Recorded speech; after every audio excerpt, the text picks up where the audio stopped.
Waalaikumsalam warahmatullahi wabarakatuh.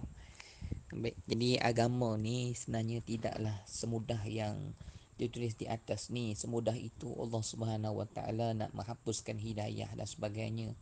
Jadi kadang-kadang kita ni banyak ikut akal je, ikut logik akal kita je kan. Jadi maknanya tentang ucapan ni, bila kita sebut na'udzubillah, walaupun kita tak kata min zalik. Jadi kadang-kadang orang yang menulis ni kadang-kadang terlalu terlalu allergic ke, ataupun kita kata terlalu syadid, terlalu sempit pemikirannya sampaikan macam tu. Jadi maknanya Allah Subhanahu Wa Taala itu tidaklah senang-senang kita tuduh Allah nak menghapuskan taufik dan hidayah dengan sebab doa yang kita lapaskan dalam keadaan kita berniat dengan sesuatu yang baik di sisi Allah. Jadi kalau kita kata na'udzubillah, mudah-mudahan Allah melindungi kita semua. Kalau kita tak kata min dzalik pun, maknanya kita sebut na'udzubillah tu atas niat yang memang Allah Subhanahu Wa Taala tahu. Contohnya kita tengok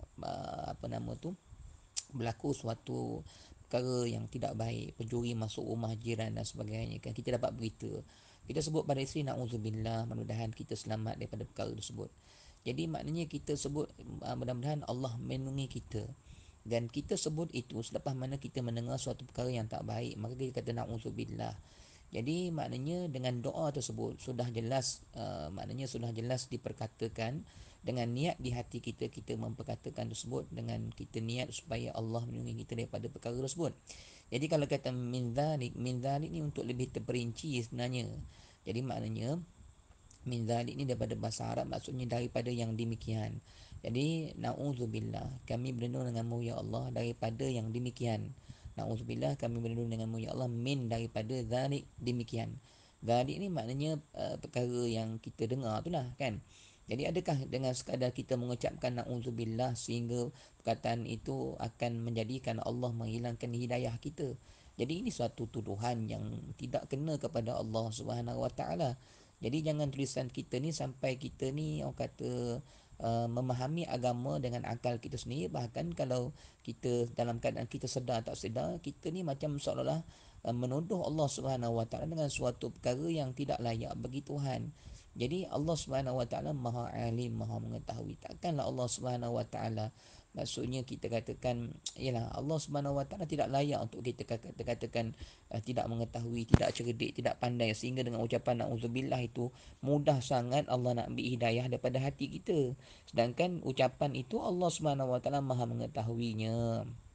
Jadi maknanya tidak ada masalah. Jadi na'udzubillah, nak sebut na'udzubillah pun sudah memadai.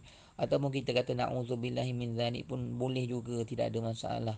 Kalau kita kata min dzalik itu maknanya kita lebih memperincikan apa yang kita minta daripada Allah.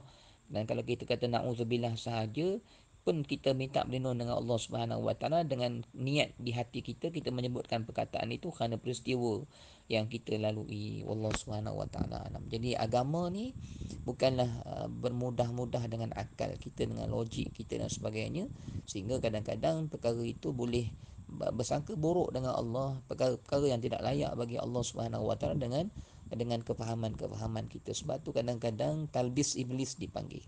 Talbis iblis ni maknanya tipu daya syaitan. Kadang-kadang iblis ni dia datang, dia sebut kepada kita tentang satu ilham, tentang satu kefahaman yang mana kita merasakan kefahaman tu betul, tetapi dalam tak sedar kan, iblis ni maksudnya dia menampakkan suatu perkara yang cantik itu sebagai suatu perkara yang tak betul itu sebagai suatu perkara yang cantik. Maknanya kita rasa perkara tu cantik padahal tak betul. Jadi iblis menampakkan perkara yang tak betul itu sebagai cantik. Sebab apa saya katakan tak betul? Sebabnya maknanya dalam keadaan kita rasa perkara ni betul, tapi rupa-rupanya kita telah menuduh Tuhan. Maksudnya Allah Subhanahu Wa Taala tarik hidayah atas sebab dosa, tarik hidayah atas sebab melakukan syirik, tarik hidayah atas sebab-sebab perkara-perkara yang berkaitan dengan yang perkara yang memang ada kaitan dengan hidayah tu tertarik, bukannya dengan sebab na'udzubillah ni.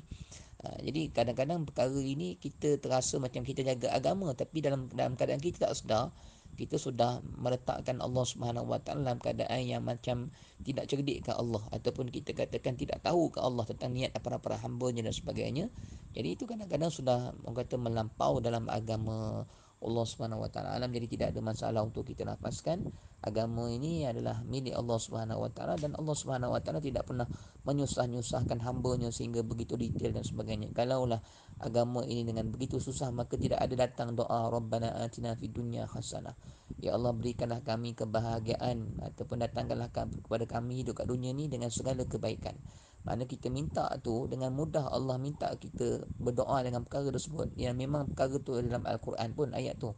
Allah memudahkan urusan kita dengan meminta kebaikan pada seluruh dunia kita dan akhirat kita. Jadi tidaklah susah sampai kita nak perinci-perincikan kebaikan dunia itu kebaikan apa, kebaikan rezeki, kebaikan itu nak detail-detailkan.